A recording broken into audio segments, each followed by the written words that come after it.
This is like my dream. I'm married to a lawyer, my father-in-law is a lawyer, I'm with a bunch of rabbis, and I get to stop everyone right now because you all have questions. But I am just so baffled right now. I have two lawyers to the left of me who look at the field of medical education for reform. Why didn't you look at your own field as well? I have an eminent scholar of rabbinics who's talking about a curriculum that could never accomplish all that needs to be accomplished. We have to take the long view, and you're looking at people on the inside of the community to help reimagine what the future may be. I guess, could you each address why it is that you've chosen the people that you have, the fields that you have, to begin to rethink what rabbinical education looks like? But we're going to just keep this to 2 minutes each, and then we're going to take your questions. I'll just say very, very briefly. The legal profession is undergoing a lot of the same changes. There's no question about it. And we could have written about that. I think that there is a closer parallel between the role and the challenges that physicians are facing and rabbis are facing than with lawyers. And in large part because as much as we lawyers like to think we are fiduciaries for our clients, there really is a very direct parallel between the commitment to the other's welfare, commitment to the social welfare, and the commitment to the profession, I think, that you see in both the Rabbinic and in the medical world. So there's no question that the legal field and the legal academy especially also, but also the whole legal industry is undergoing a lot of these same changes and is exhibiting a lot of the same mismatch problems. But the parallel, I think, is much more closer, and that's with physicians, and that's why we focused on it. Well, I just want to throw one quick thing in there. As a former legal educator, now that I'm out of that game, I believe that the law school is way too long, and it's not necessary. And that I actually think that from my own legal education and that I provided, I think that 1 year of law school would be absolutely sufficient to create good lawyers, because most of the training happens on the job anyway, and that the reason why law school is not only 1 year has much more to do with professional status type of issues than with actual educational concerns, in my opinion. Thank you. Michael? Hi, your question is, I understand why we haven't gone to a wider array of skill sets in our curricular process? Is that yes, I mean, is that something that you are doing in addition to looking at the sort of insider conversation that often happens? Well, I'm very interested in parallels from other professions and from other skill sets, and I've tried to stay au courant as much as possible with that literature. It is true that, first of all, the people who own the curricular process in our institution, as in most others, are the faculty, and that does create that's a fact that one needs to, you can celebrate it or bemoan it, but you need to acknowledge it. I will say that our faculty, and just answer it in this way, tries to stay attuned to all sorts of things, including some of these questions about the optimal length of a professional training, what some of the things that are going on in sister professions. It is true that the people, I'll answer you in one sentence, there are more people involved from a wider range of backgrounds in the current curricular process than have ever been involved before, but it's getting wider, but it's not, that is still the focus. It is true that we're focusing our inquiry within, if you like, the Jewish community and in our circles. Thank you. I'm sure we have people who would like to ask some questions of our panelists, so let's open it up. Linda. So I have a question for Barak and Daniel. And could you please speak up and make sure that everybody all across... We can repeat the question also. Okay, so I have a question for the lawyers. You talked about the idea of paraprofessionals, and you're also coming at things partly from an economic dimension. My understanding of paraprofessionals is they make sense in an arena where there's a scarcity of high-level professionals, and so you can offload to the paraprofessionals. In the Rabbinic, we actually have an oversupply, so how does your paraprofessionals fit with that economically? I mean, do we have an oversupply? Is that what the Pew Study says? I mean, it's true that There are more rabbis who want pulpit positions than there are pulpit positions. But that's only looking at what the literature calls the top of the pyramid. You have the Pew Study suggests that there actually is an enormous demand out there that's being entirely unmet. And we think that it cannot be met with our current institutional framework. With every great change and challenge comes a great opportunity. I'm certainly not the first person to say that. That is what the entire literature about institutional change and institutional innovation is about. And this is a time of enormous opportunity. There is an incredible population out there that has the means and has the desires to have certain services, spiritual needs addressed in the marketplace, and we just haven't figured out a way to do it. And if you could each just state your name very quickly.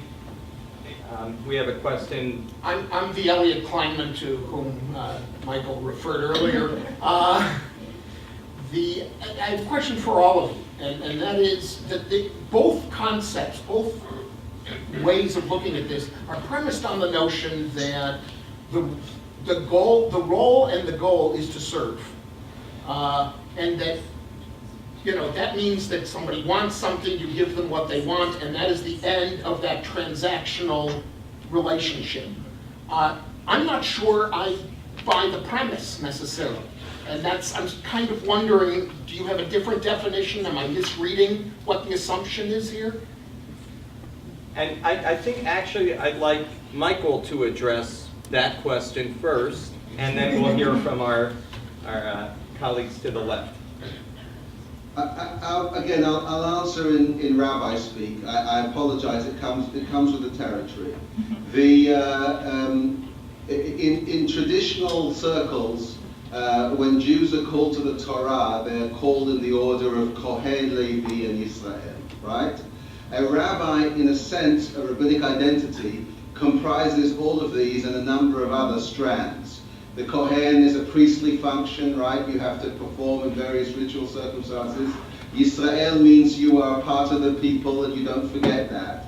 Levi comes from a root implying service or lelavot, to accompany. The question that is always raised, of course, is who are we serving? I am made nervous by some of I find the article and the argument that my colleagues on the panel are suggesting is very important and bracing and interesting, and if I'm made uncomfortable by it, I suppose that means it's a success. All of that is fine.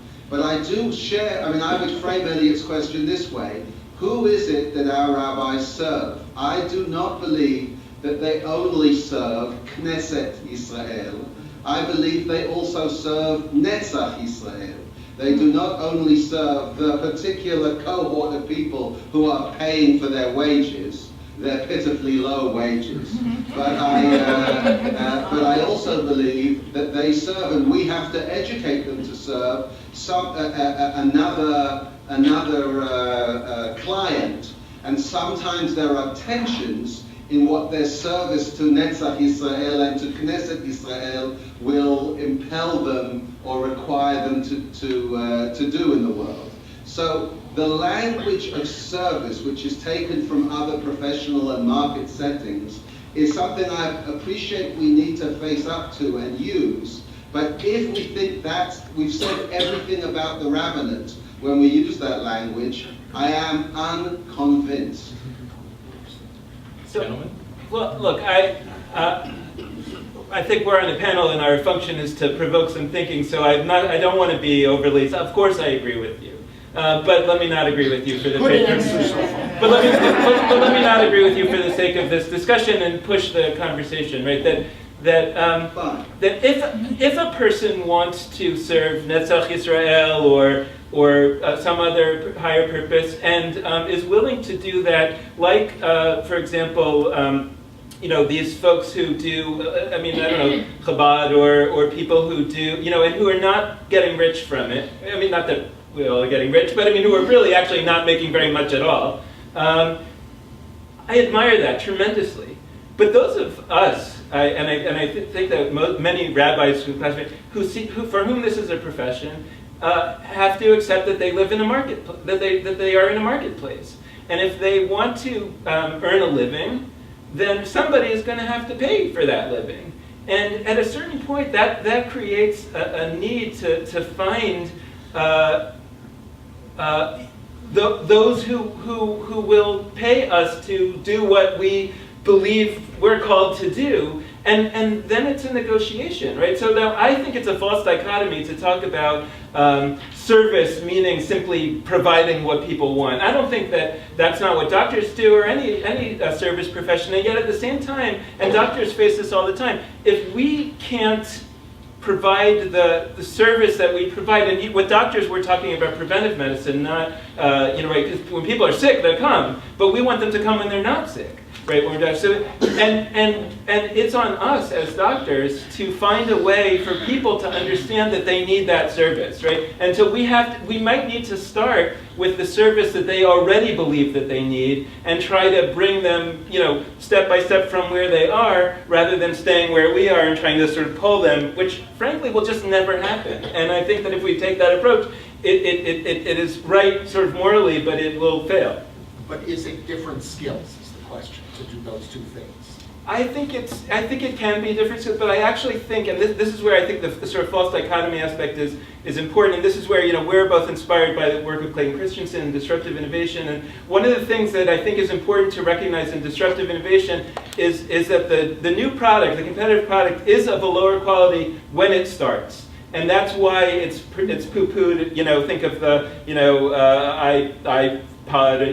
That was no threat to Dell. That's not a computer. Right? It's poo-pooed when it starts, but it gets better and better and better and better, and eventually it becomes a just as good kind of competitive product, and that's what we're advocating. So I think that ultimately, I would argue that we can serve both the people and God more successfully if we start by just serving the people. And I saw actually two hands, and I want to make sure we get to Maury, but Rabbi Ellen Flax, did you have a question? Yeah, I was also interested in the transactional issue, but I mean, the challenge back would be is that one might argue that what distinguishes a rabbi from, say, a ritual maker, and what I'm hearing from you, and this is back to the transactional issue, the rabbi is really a ritual maker because that's what Amka wants for the most part, is someone to do their weddings or whatever. Couldn't one argue that the real problem, especially if we're focusing perhaps on the liberal rabbinate, is that rabbis certainly don't know enough text. And the issue is that they can't speak authentically about the tradition and inspire people because they don't know jack in many cases. So I mean, it's in fact, it's the other way around. That the reason why people, that it's a quality versus quantity argument, that maybe people want to go to the people who are the best educated and who have the skills to transmit that. It's both having the knowledge and being able to transmit it. And maybe the problem is that our bar is too low in terms of what we're teaching rabbis vis-a-vis their text skills. So I see it as a little bit more differentiated than that. So yeah, and your question does very nicely line up with the previous question. So one of the great the challenge of economics is how do you align private incentives with social incentives? How do you make sure that we figure out a way that individuals can find things that are personally sustaining and contribute to what is socially optimal? Now, in the realm of religion, Iran has one solution to that problem, right? We, in a liberal democracy, don't like that solution. We want to figure out how we can harness market mechanisms to do that. It's a challenge, to be sure. I think, though, however, that the mechanism that has been used over the last 50 years has been very much a transactional one. I give my membership dues to the synagogue in exchange for certain services. I give money to the rabbi to perform certain life cycle events. I give money to the school for certain curricular educational experiences. And there are enormous limitations to that, not the least of which is because the prices are getting too high and the demand is getting too low. I think actually that we are wed or excessively tied already to this transactional model. I think it's deeply problematic, and I think that one of our solutions actually is very much the relational approach. That really is what the rabbi as I'm doing a word blank now. Concierge. The rabbi as concierge is very much this relational model. where instead of a fee-for-service sort of model, which really is what we're relying on right now, is an empowerment model. And in that sense, we are empowering individuals who have very differentiated preferences to navigate through an assortment of different services with different skills. So the answer to your question really would be, if in fact there is a demand for ritual knowledge, it probably is a demand that does not need to be met by endowing all rabbis with that knowledge. Very much to the contrary, we want to empower individuals and want to empower concierges out there to enable individuals to find the ritual knowledge out there. Because I do think, related to the first question, there might be an oversupply of that. But that is not to say that there is not a demand for it, and it's also not to say that your question is improperly phrased, which is that we actually might be undersupplying the depth, even if we are oversupplying the quality. Michael, did you want to just briefly Yeah, add anything? And then I want to get to an actual medical doctor who knows something about the reform of medical education. So please. All right, so I'll just say quickly that the comment that there may be an issue of as you put it, lack of depth, or that our rabbis don't, how did you put it, they don't know Yaakov.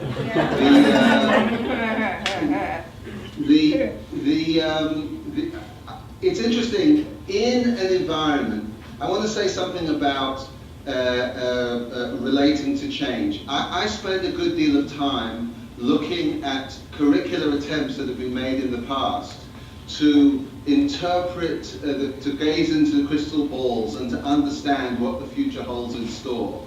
And sometimes the diagnostics are strong and the particular prescriptive side is very weak, and sometimes both sides are weak. But it's, of course, it's usually a source of great comedy, thinking what we thought 4 decades ago, or 6 decades ago, or 2 decades ago, about what we all knew that a great tsunami was coming, but we were looking out to see when in fact it was an earthquake behind us, or whatever it might be. You talked about the democratization of knowledge, which is a very significant seismic shift in the Jewish world and in the wider world as well. But it's not clear what that change in the currency of knowledge means for the training or the educational identity of the rabbi. It may mean indeed that, how does one say, deep calls to deep.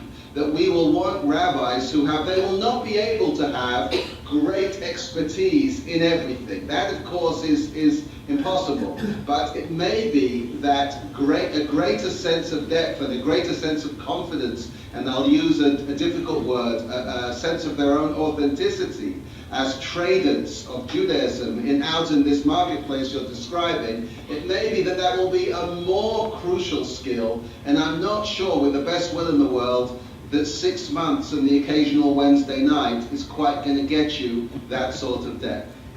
Thank you. Doctor. Yeah, I think there's similarities between medicine and the Rabbinic. Certainly there are. But the difference is that I see is there is a divergence also, because when a doctor starts his practice or he goes into medicine, when he starts medicine, he has a certain vision of what he or she wants to accomplish. When he finishes, there's a difference in the delivery system today than there was maybe 20 years ago, but he is still treating the problems that he went into medicine for. Someone shows up with whatever it happens to be, a gallbladder or something, he or she is still going to do the surgery, still going to prescribe the medicine, no matter what's found on the internet on how to treat that. What's happened in the Rabbinate is that the people, and I think you alluded to this, and part of the problem is using the word religion. People, and the Pew Report, they're not interested, they believe in being Jewish, they want to be Jewish, they don't like the religion. So the religion has changed. And so I think what has to happen in the Rabbinate to have a successful rabbi, and that doesn't mean to be within the walls of the synagogue, that means you have to address what people are looking for. So there's been a dynamic change in Judaism. I'm giving you my paper, but there has been a dynamic change in Judaism, and I think that part of the rabbinic education has to address has to address that. And I think it's also important to clarify, because the Pew Study has been mentioned so much, that the way that the questions were structured on identity really helped predetermine some of these anomalies that are really not anomalies because of the way the question was asked. So you may find people who claim that they're not religious or spiritual, and yet they believe in God. So I think we just have to be a little bit more distinguishing when we look at blunt statistics. Go back to the methodology, look at the question, not ignore the empirical evidence, but make sure that we interpret that through the right framework. Having said that, it is clear that there are high levels of pride in being Jewish, already going into the 4th and 5th generation beyond immigration, which is quite remarkable when you think about it. But there are some mismatches, right, between people who assert a certain kind of Jewish identity and those of us who are trained to try to cultivate other kinds of Jewish identity. That's it. Can I say one word about to Michael's last point into Please. this question? Just that I think that, because I think it gets to the mission of Acre in a certain way, it helps us, it potentially helps us rethink the sort of professionalization of the rabbinate in a certain way, right? Because the pre-service approach to training a rabbi imagines that there's something that we can do in some number of years, maybe 5, maybe 4, maybe 6, maybe 7, it's not, can it be more than 7, right? That some kid is going to come out of college and then X years later going to be this great, sage. And I actually agree that it very well may be that this sort of different, this democratization of knowledge calls for some super knowledgeable folks to, right? But what if it turns out that those folks are more likely to gain that knowledge over the course of a lifetime? Well, then it comes along with wisdom and life experience as well. And what we really need to understand is, as those kind of rabbis, are these people who are in their 50s, 60s, 70s, right, who have gained that knowledge over a life, maybe in the rabbinate, maybe as medical doctors, right? And somehow we give them some kind of smicha at that point to be that kind of rabbi, whereas that amount of knowledge isn't realistic for anybody in 5 years of rabbinical training, and we can't expect that, and we shouldn't, and we're harming the potential image of the rabbinate by calling that person a rabbi, and that somehow this difference in kinds of rabbis that we might need because of all these changes actually militates in favor of a redefinition of the rabbinate and how different avenues to the rabbinate comes about. And maybe at some point that will demand a change of language, because we don't want to call X kind of person a rabbi and Y kind of, right? And they're just really not the same. This person who's getting smicha at 60 after a career in medicine and a lot of Jewish study, on the side, who actually knows much more than the person coming out of 5 years from rabbinical school, that's like a sage, but this guy coming out of rabbinical school, that's a Rav. I don't know, but maybe we need some other way of thinking about all this. But the difference is in medicine that you continue to train, and that's what this program's all about, continuing education, is you continue to study. The people who graduated from medical school 30 or 40 years ago weren't doing laparoscopic surgery. They're all doing it now because they continue to train. And so the need for continuing education, no matter what you change in the curriculum, the men and women that are coming out of rabbinic school today doesn't affect the majority of rabbis who are out in the field. So unless you have some kind of continuation, the 60-year curriculum that Michael talked about, unless you have something like that, and expectations that people do that, you're not going to end up with the Rav that you're talking about. And only because of limitations of time, we're going to take one more question, and you are... Vicky Vossen. Thank you. As people make these assertions about what programs have been successful or what has not been successful or what we didn't anticipate, I'm wondering what the non-anecdotal evidentiary basis of those assertions are.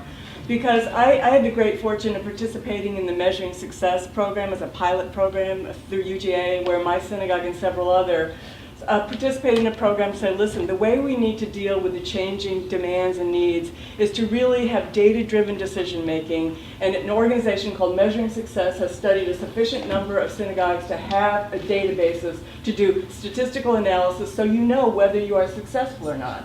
So you don't have to spend a lot of time with people sitting around a table going, oh, I think that's a great program, people really love it. And somebody goes, well, I don't think it was so successful. You know, you have a database, and you can make data-driven decisions.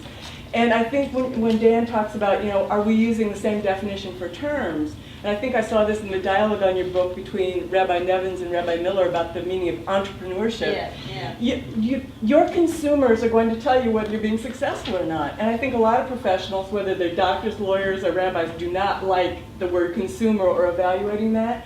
But I think I'd like to know how you're measuring your success in a realistic way, not just internal dialogue now, and how you would propose to do that going forward after you institute these changes to measure whether you actually have been successful. So we're kind of left with that question hanging, that a vision of success ought to drive, empirically driven vision of success ought to drive thinking about curriculum. Gentlemen, in just a moment, could you please address that? And Michael, and we'll conclude with you. I mean, I just think the question is itself an answer, and we cannot rely on anecdotal evidence, and we cannot rely on conventional wisdom. And for that reason, I was delighted that a social scientist was invited to participate in this conversation, and I think that social scientists can continue to play a really important role in understanding not only what is successful, but also what is sustainable. And I'm going to ask Michael, because I know you have a hard stop right now, if you would give us the honor of concluding. The honor of concluding, what a great honor that is. I would say that in our institution we try to engage in these activities which are both data-driven and data-driven. That is true. That is true for what we are as an accredited institution meant to do in considering the efficacy of our own teaching. But there are other criteria, including what happens to our rabbis, if we took that example, when they go out into the marketplace and how desirable a commodity they are. You see, I can use the marketplace. No more air quotes. Yeah, that's right. That's right. When I didn't use the word Torah using square quotes, scare quotes, but I will use the say clients that way. I'm going to finish with this thought, which, like the best questions about data-driven stuff, doesn't actually relate to the question at all. I want to leave you with this thought, that there are two Hanukkah images which kind of work for our conversation. You could say, talking in broad caricature terms, that much of what has happened over the years in seminaries like mine, institutions like mine, has relied on a kind of Nes Hanukkah. The stuff that will be provided to the student in the years of their study will simply last indefinitely as they go through their abstinence. And I think we're discovering that as a model is not effective. Whatever you think about 5 years, 7 years, or 1 year and supplementary education. So somehow another image is necessary, and it may be this idea of a shamash. The idea, I prefer shamash to concierge, I must say. The idea of being, nail me nail, light being made available on the appropriate day, in the appropriate time, in the appropriate changing context in which the rabbi is called to serve and to act. That may be the way we need to think about this all the way through, from pre-service and throughout the emerging and developing career of the rabbi. Thank you. So the act of complification, that is taking something that's simple and actually making it more complex, I think is what we engaged in today in the best possible way. Because underneath discussions of content and structure and length and delivery systems, I think is a broader issue. And that is, how do we get people who are stakeholders in rabbinic education, who come from different perspectives but are equally caring, to have these kinds of conversations so we can even begin to get underneath these complex, still top-level issues and begin to get to the issues that we concluded with about what does it mean to serve the Jewish people in all senses of that word today. So, thank you. Very nice.